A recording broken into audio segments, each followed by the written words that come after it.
হ্যাঁ, আমরা বুক ফুলিয়ে বলবো, তুমি নারী, তুমি নারীদের প্রতিনিধি, লড়াইয়ের প্রতিমূর্তি, প্রাণ শক্তির আধার, পৃথিবীর নারী শক্তির বহমান ধারা।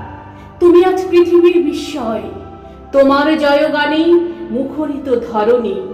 অসম্ভবকে সম্ভব করেছ তুমি, নারী হয়েও তুমি হার মানোনি।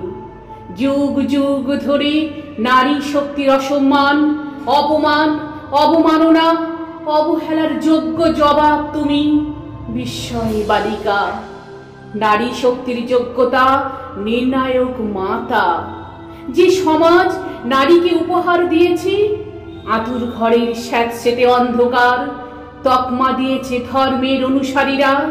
নারী, তুমি নাকি নরকের দ্বার। নারী, তোমাকে ভূষিত করেছি এই সমাজ কত শত অলঙ্কারে। নারী, তুমি ছলনাময়ী, কুচক্রী, অহংকারী, ধ্বংসের প্রতীকী। সেই মূঢ় সমাজ রক্ষাকর্তাদের বুঝিয়ে দিয়েছ, নারীকে ছোট করে তোমরাই ধ্বংসের অনুসরণকারী। চিরদিন কল্যাণ কাজে আছে নারী।